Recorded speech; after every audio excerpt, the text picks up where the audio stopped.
Paz do Senhor Jesus, meus irmãos, sejam todos bem-vindos.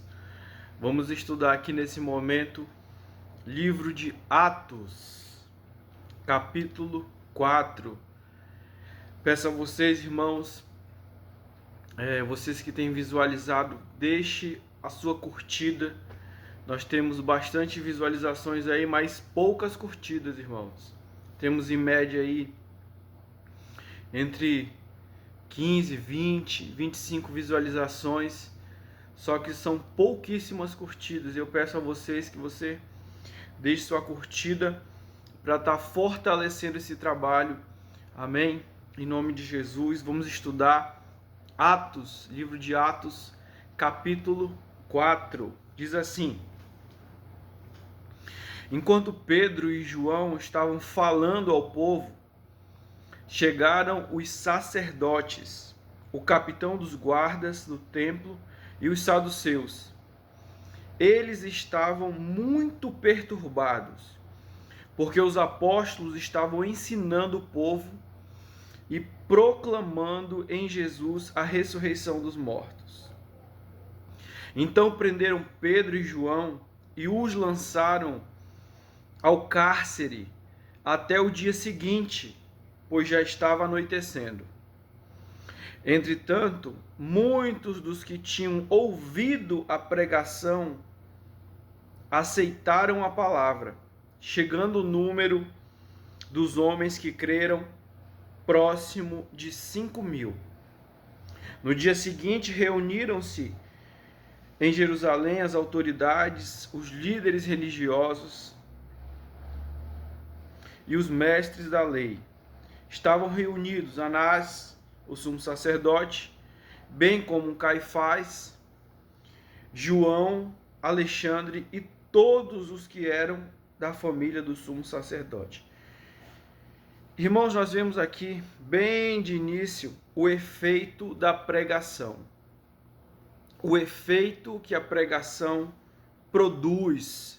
Por isso é importante nós estudarmos a palavra, vivermos a palavra que a gente estuda, para quê? Para que a pregação ela possa produzir o efeito que a Bíblia nos mostra. A palavra de Deus diz que ela não volta vazia, mas ela faz o que apraz, ou seja, o que traz prazer ao Senhor, que é alcançar vidas, que é transformar vidas, que é conduzir pecadores ao arrependimento. Verso 7 diz assim: ordenaram que Pedro e João fossem trazidos à presença deles e começaram a interrogá-los. Com que poder ou em nome de quem fizestes isso?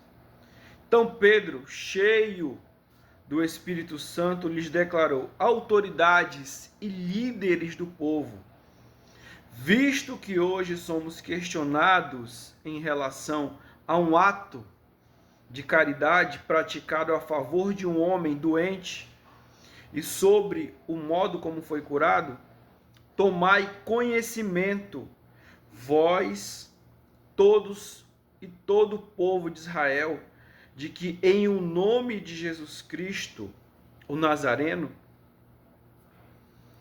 aquele a quem vós crucificastes, porém a quem Deus ressuscitou dentre os mortos, sim, por intermédio desse nome é que este homem está aqui diante de vós, plenamente curado.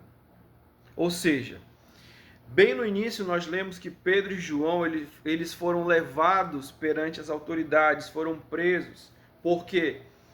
Pelo milagre que eles haviam operado, por aquilo que o Senhor Deus fez através da vida deles, que nós já estudamos, que está no capítulo 3, quando eles curaram um homem que era paralítico, ok? Um aleijado, perdão. Quando eles curaram um aleijado, e por causa disso, A Bíblia diz aqui, que nós lemos no verso 2, que as autoridades eles estavam muito perturbados por aquilo que estava acontecendo. Então Pedro, cheio do Espírito Santo, falou para eles que era por causa do nome de Jesus que o milagre havia acontecido. Por causa do nome de Jesus, aquele homem aleijado tinha voltado a andar. Irmãos, olha aqui o poder do nome de Jesus.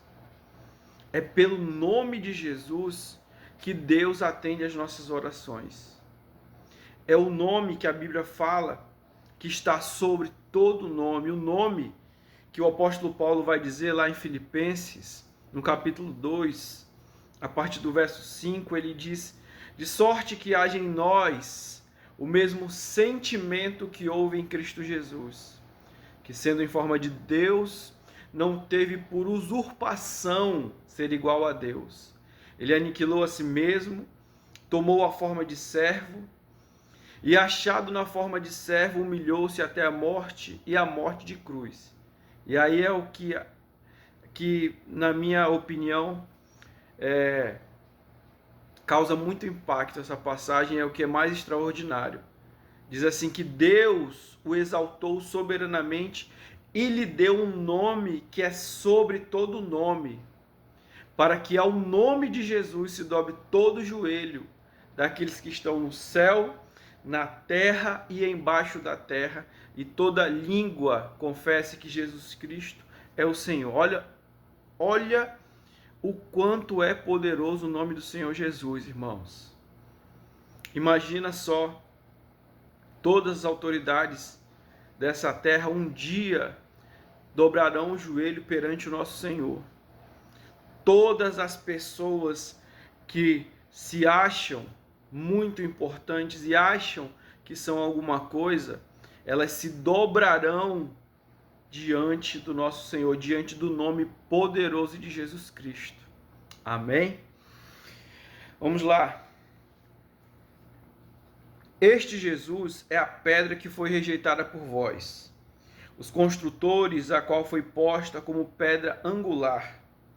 E, portanto, não há salvação em nenhum outro ente, pois em todo o universo não há nenhum outro nome dado aos seres humanos pelo qual devamos ser salvos. Observando a coragem de Pedro e de João, e tendo notado que eram homens simples e iletrados, ficaram perplexos e reconheceram que eles haviam convivido com Jesus. Olha que interessante, irmãos. A presença do Senhor, a presença do Espírito Santo de Deus, ela traz coragem ao homem. Ela traz ousadia, ela traz autoridade. Além disso, como podiam constatar diante de seus olhos a presença daquele homem em pé e que fora curado, nada podiam alegar contra eles. E por isso ordenaram que se retirassem do sinédrio e começaram a discutir entre si, argumentando: o que faremos a estes homens? Pois todos os habitantes de Jerusalém sabem que por meio deles foi realizado um sinal miraculoso, comprovado, o qual não temos como negar.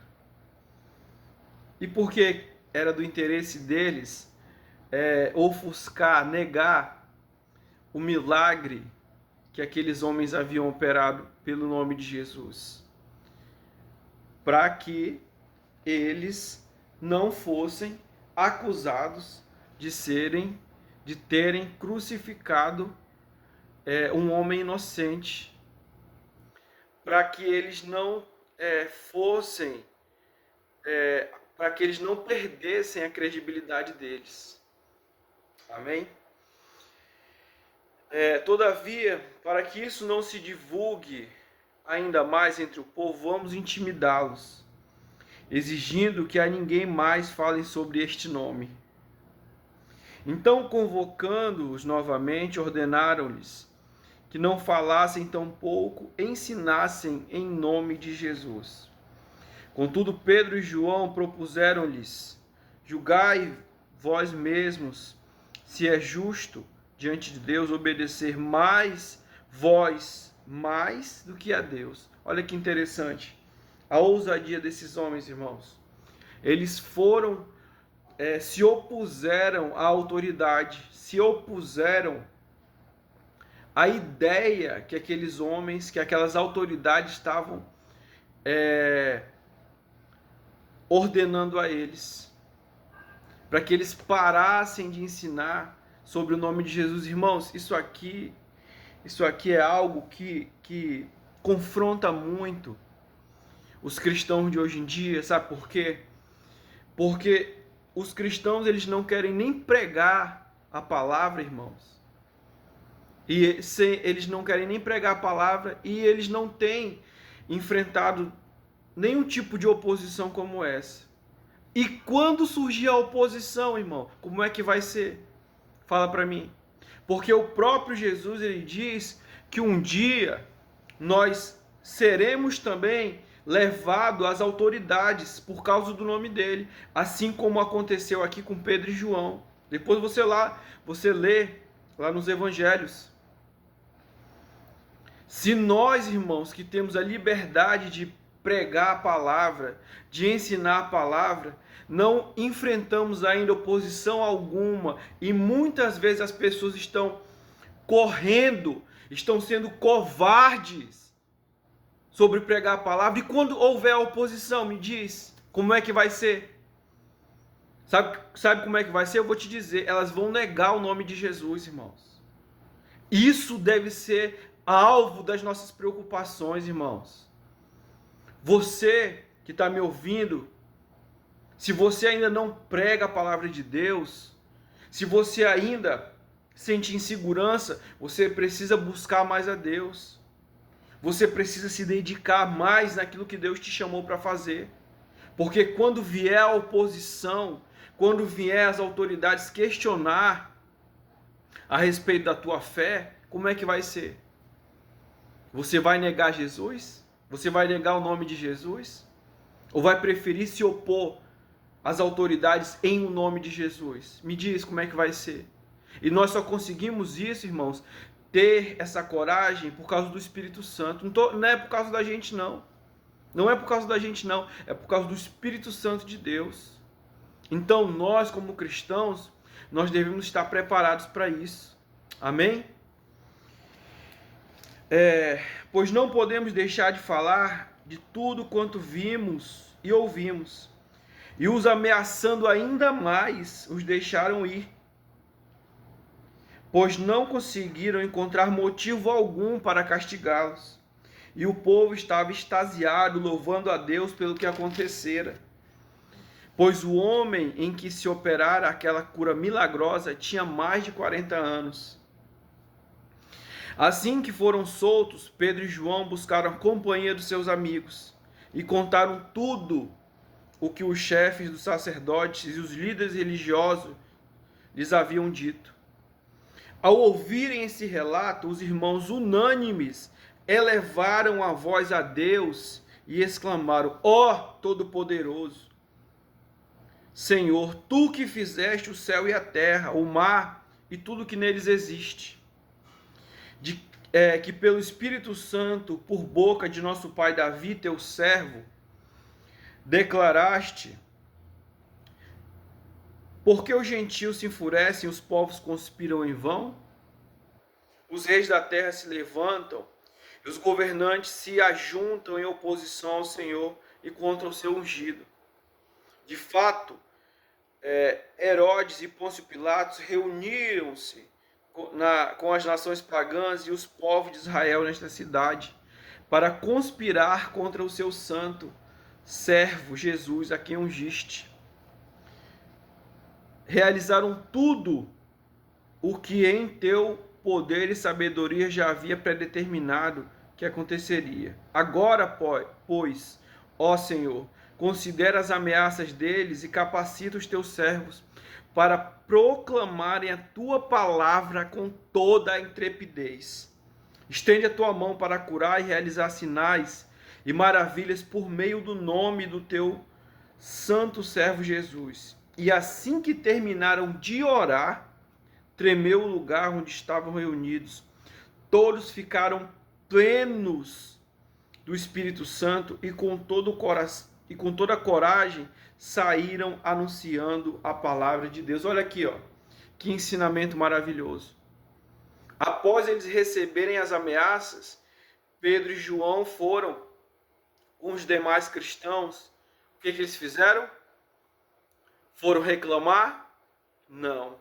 Eles se reuniram para orar, para buscar a Deus, para apresentar tudo aquilo que podia atrapalhar a pregação do Evangelho, foram apresentar diante de Deus. E aí o que eles pediram? No verso 29. Pediram casa, carro, faculdade, passar em concurso público? Um Pix misterioso na conta? Não, não. Senhor, capacita os teus servos para pregar a tua palavra com toda a intrepidez. Irmãos, nós não oramos para que Deus faça a nossa vontade. Nós oramos para que nós façamos a vontade de Deus. Aprenda isso.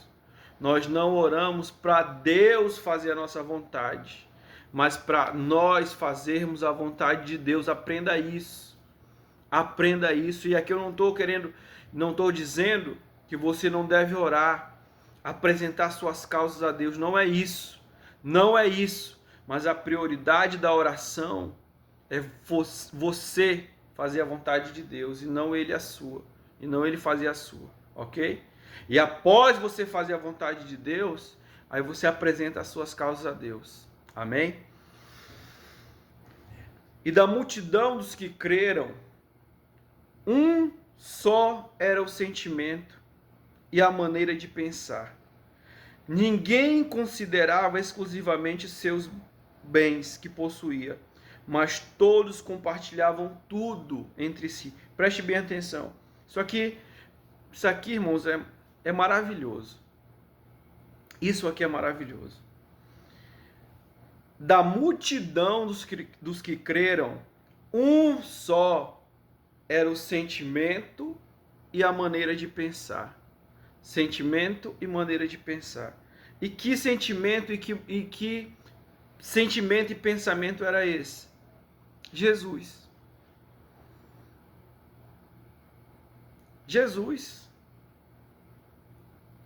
O sentimento deles era acerca do Senhor, o pensamento deles era acerca do Senhor.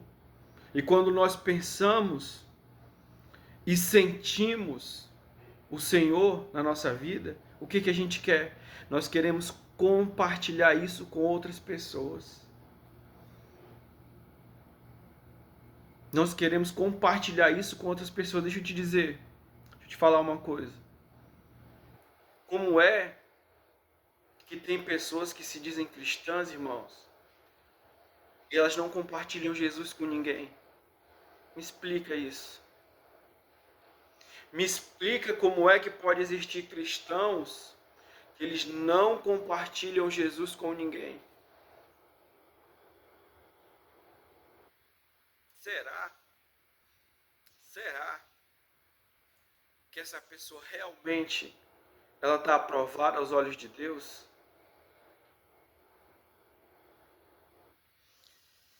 Vamos lá.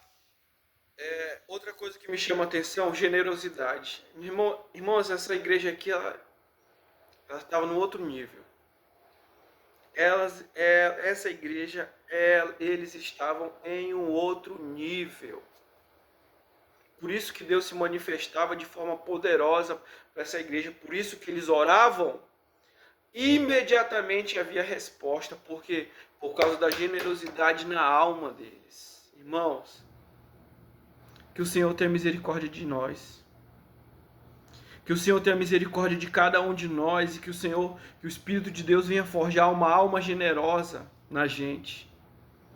Que nós possamos compartilhar também uns com os outros, que nós possamos ser generosos, como essa igreja também foi, irmãos. Amém?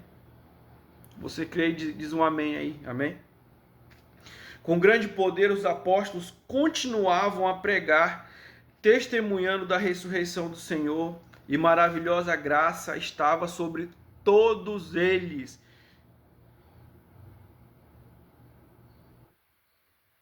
Não havia uma só pessoa necessitada entre eles, pois os que possuíam terras ou casas as vendiam, traziam o dinheiro da venda e o depositavam aos pés dos apóstolos, que por sua vez o repartiam conforme a necessidade de cada um. Olha outro aprendizado para a gente. Outro não é o mesmo a respeito de generosidade, a respeito da forma de ofertar. Então José, um levita, natural de Chipre, a quem os apóstolos deram o sobrenome de Barnabé, que significa filho da consolação, sendo proprietário de um campo, vendendo-o, trouxe o dinheiro da venda e o colocou junto aos pés dos apóstolos. Amém, irmãos? Irmãos, que essa palavra, que o Espírito de Deus, por meio dessa palavra, venha nos constranger, irmãos. Venha nos constranger e venha falar melhor ao nosso coração. Amém? Vamos orar? Pai, eu te rendo graças, Senhor. Eu te rendo graças, meu Deus, que o Senhor venha derramar a tua presença sobre as nossas vidas, meu Deus, porque entre todas as coisas que nós precisamos, Senhor, que nós necessitamos, a principal é o Senhor, meu Deus. É o Senhor sobre as nossas vidas, Pai. A cada dia, meu Deus, para que nós possamos suportar lutas, provações, Pai, e adversidades, em Teu nome, Jesus. Derrama do Teu poder, da Tua autoridade, Senhor. E principalmente, Pai, meu Deus, forja em cada um de nós uma alma generosa, Senhor. Uma alma próspera, Senhor, para a glória do nome de Jesus. Amém. Amém, meus irmãos. Deus abençoe a todos. Logo menos estaremos postando o próximo capítulo 5. Amém. Deus abençoe a todos. Fiquem todos com Deus e até a próxima.